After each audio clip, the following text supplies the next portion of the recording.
கடந்த மே 10ஆம் தேதி தமிழ்நாட்டின் முதலமைச்சராக விஜய் பதவியேற்றுக் கொண்ட அந்த நிகழ்ச்சியில் ஆளுநரை வைத்து ஒன்றிய அரசு வழக்கத்திற்கு மாறாக மரபை உடைத்து தமிழ்த்தாய் வாழ்த்தை பின்னுக்கு தள்ளி RSS போற்றுகிற ஒரு சமஸ்கிருத பாடலான வந்தே மாதரம், அதாவது ஒரு மத அடிப்படையிலான வந்தே மாதரம் பாடலை ஒளிபரப்பியதன் மூலம் பாடியதன் மூலம் மிகப்பெரிய ஒரு அதிர்வலையை தமிழ்நாட்டில் ஏற்பட்டுச்சு.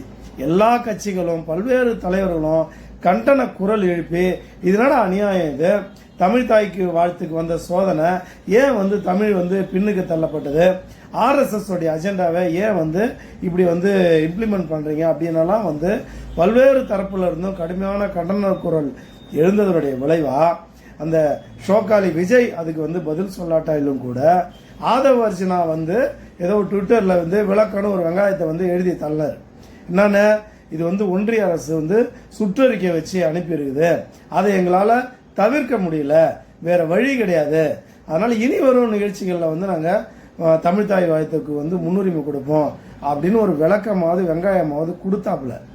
ஆனால் அந்த நடந்து 3 நாள் கழிச்சு புதுச்சேரியில ஒரு பதவியேற்பு விழா நடக்குது.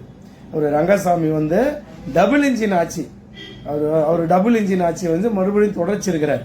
அது டபுள் இன்ஜின் ஆட்சின்றதை விட டபுள் அடிமை ஆட்சின்னு தான் சொல்லணும். ஏன்னா தமிழ்நாட்டில் இவ்வளவு பெரிய பிரச்சனை இந்த தமிழ்த்தாய் வாழ்த்து பின்னுக்கு தள்ளப்பட்டது குறித்து எழுந்த பிறகு நடக்கிற ஒரு பதவியேற்பு விழா. இப்ப இந்த பதவியேற்பு விழாவிலையும் இப்படிதான் அது நடக்குது. வந்தே மாதரம் தான் முதலில் பாடப்படுகிறது, அதுக்கப்புறம் தேசிய கீதம், அதுக்கப்புறம் தமிழ்த்தாய் வாழ்த்து அப்படிங்கிற பட்டியல் உங்களுக்கு கிடைச்சதுக்கு பிறகு கொஞ்சம் கூட ஒரு முக்கல் முனகல் கூட இல்லாம பா இது தமிழ்த்தாய் வாழ்த்து 3ஆவதா பாடினான்னா இல்ல 30ஆவதா பாடினான்னா இல்ல பாடாமலே விட்டா கூட என்ன, நம்மளுக்கு தேவை பதவியேற்பு கரெக்டா அந்த நேரத்தில் நடந்துடணும், ஒரு வினாடி கூட தாண்டக்கூடாது. ஏன்னா அது அஸ்ட்ராலஜி, அதன்படி நம்ம அந்த பதவியேற்பு விழா நடத்திடணும். அதனால இதுல எந்த விதமான கேள்வி எழுப்பக்கூடாது, முரண்படக்கூடாது. அது வேற அவனுக்கு ஒரு பொருளை கிளப்பி விட்டானுங்க. வந்தே மாதரம் பாடலுக்கு ஏதாவது அவமதிச்சாலோ அதுக்கு இது பண்ணாலோ 3 வருஷம் கடுங்காவல் தண்டனை, அப்படியெல்லாம் ஒரு இழவும் கிடையாது. அப்படி ஒன்றிய அரசு அந்த சுற்றறிக்கை அனுப்பி இது கட்டாயமா பாடிதான் ஆகணுங்கிறதும் கட்டாயம் கிடையாது. ஏன்னா சுப்ரீம் கோர்ட்ல அது வழக்கு பதிவு செய்யப்பட்டு அதுக்கு தீர்ப்பு வந்திருக்குது. அது நீங்க ஒரு ஆலோசனையா சொல்லலாம், ஏத்துக்கிறது ஏத்துக்காதது உங்களுடைய உரிமை அப்படின்னு சுப்ரீம் கோர்ட்டே சொல்லிடுச்சு.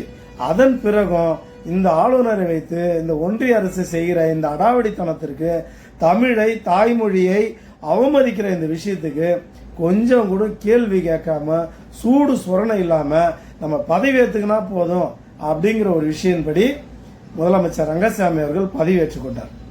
இப்ப இந்த மாதிரி சூழ்நிலையில எங்களை போன்றவர்களுக்கு என்ன கேள்வினா, இப்ப தமிழ்நாடை ஒட்டி தான் பாண்டிச்சேரி, அங்க இருக்கிற அரசியல் கட்சிகள் அத்தனையும் இங்க இருக்கிறது, அங்க இருக்கிற அத்தனை தலைவர்களுடைய கீழ்ப்படிந்துதான் இங்க இருக்கிற கட்சிகள் இயங்குகிறது, அங்க இருக்கிற கொள்கை அடிப்படையில தான் இங்கேயும் கொள்கை அடிப்படையில இயங்குது. அப்படி இருக்கும் பொழுது தமிழ்நாட்டில் இவ்வளவு பெரிய விஷயம் ஆகுது. ஒரு சாதாரண ஒரு இதுவா இருந்தா கூட ஒட்டுமொத்த தமிழ்நாடும் அதுக்கு எதிர்வினை ஆற்றுது, எல்லா கட்சிகளும் தலைவர்களும் அதுக்கு எதிர்வினை ஆற்றுறாங்க. உடனே அதுக்கு ஒரு பதில் கிடைக்குது. இப்போ தமிழ்த்தாய் வாழ்த்துக்கு ட்விட்டர்ல அந்த ஆதவ அர்ச்சனா ஒரு பதில் சொல்றாப்புல. அடுத்தது இன்றைக்கு நேற்று பாத்தீங்கன்னா அவருடைய ஆஸ்தான ஜோசியக்காரனுக்கு ஒரு அரசு பதவி கொடுக்கிற ஒரு முட்டாள்தனமான ஒரு நியமனம் அது. அந்த நியமனத்திற்கும் கட்சி பாகுபாடின்றி எல்லா கட்சியும் அவர் கூட கூட்டணியில் இருக்கிற இப்ப இருக்கிற காங்கிரஸ் முத கொண்டு எல்லா கட்சிகளும் கழுவி ஊத்தினாங்க. அதனுடைய தொடர்ந்து என்ன பண்ணுது, இன்னைக்கு அந்த நியமனத்தை வாபஸ் வாங்கியிருக்குது. அப்போ ஒரு அரசு எடுக்கிற ஒரு முடிவு அது தப்புன்னு தலையில் அடிச்சா போல நெத்தியில் அடிச்சா போல என்ன பண்றாங்க, தமிழ்நாடு அரசு தமிழ்நாட்டில் இருக்கிற அத்தனை அரசியல் கட்சிகளும் குரல் கொடுக்கறாங்க, தலைவர்கள் அத்தனை பேரும் குரல் கொடுக்கறாங்க, எதிர்வினை ஆற்றுறாங்க.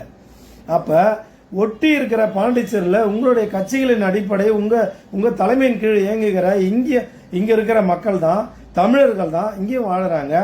இங்க ஒரு கட்சி ஒரு ஆட்சி என்ன வேணாலும் செய்யலாமா, அதை எல்லாரும் வேடிக்கை பார்க்கலாமா? ஒரு சிம்பிளான கேள்வி, எல்லா தலைவர்களையும் நம்ம பார்த்து கேட்கிற கேள்விதான் அது. ஏன் தமிழ்நாட்டில் நடக்கிற அத்தனை விஷயங்களுக்கு குரல் கொடுக்கிற நீங்கள் புதுச்சேரியில வந்து ஏன் வாய் மூடி மௌனமாக இருக்கிறீர்கள்? ஏன் வந்து இது குறித்து எந்த கண்டன குரலும் இல்லை? இப்ப ரங்கசாமிக்கு இப்படி ஒரு இஷ்யூவே கிடையாது. அவர் பசாம அவர் பண்ண பதவி எடுத்துன்னு அவர் போயிடுவார்.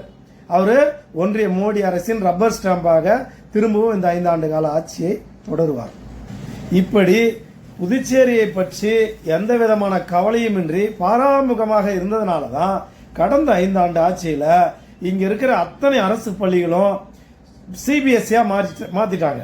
எல்லா அரசு பள்ளிகளும் சிபிஎஸ்சியா மாறிடுச்சு. அதை தொடர்ந்து தனியார் பள்ளிகளும் வந்து சிபிஎஸ்சியா ஏற்கனவே மாறிடுச்சு. இப்போ வந்து முழுவதுமாக மாறிடுச்சு. இப்ப சிபிஎஸ்சியால மாறுறதுல என்ன பிரச்சனைனா மும்மொழி கொள்கையை வலிந்து திணிக்கிறது. மும்மொழி கொள்கையை திணித்து ஏற்கனவே இங்க இருக்கிற ஒரு பிரெஞ்சு மொழி வந்து வலிந்து அது நீக்கப்படுகிறது.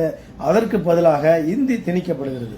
தமிழ் வந்து அதாவது வழக்கமா சிபிஎஸ்சினாலே தாய்மொழி கல்வி ஒழிக்கப்பட்டு சமஸ்கிருதத்துக்கும் இந்திக்கும் தான் அவங்க வந்து முக்கியத்துவம் கொடுப்பாங்க. அந்த அடிப்படையில் அங்கொன்னும் இங்கொன்னுமாக இருந்த அந்த சிபிஎஸ்இ கல்வி முறை இன்றைக்கு புதுச்சேரி முழுக்க வந்து என்னது ஆக்கிரமிப்பு செய்யப்பட்டிருக்கிறது.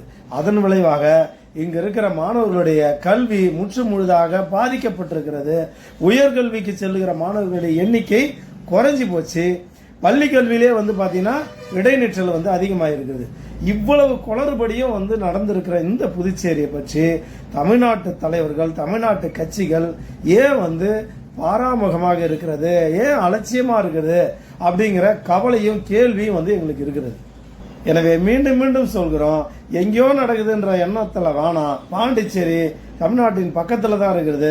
அங்க இருக்கிற அத்தனை கட்சிகளும் இங்கேயும் இருக்குது. அத்தனை தலைவர்களின் கீழ் தான் இங்க இயங்குறது. அதனால இங்க நடக்கிற அத்தனை அநியாயங்களுக்கும் தயவு செய்து குரல் கொடுங்கள். ஏதோ வந்து பாண்டிச்சேரி தானே அலட்சியப்படுத்த வேண்டாம். இங்க இருக்கிற தமிழர்களுக்கும் சூடு சொரண சுயமரியாதை உண்டு. தமிழ் மொழியின் மீது பற்று உண்டு.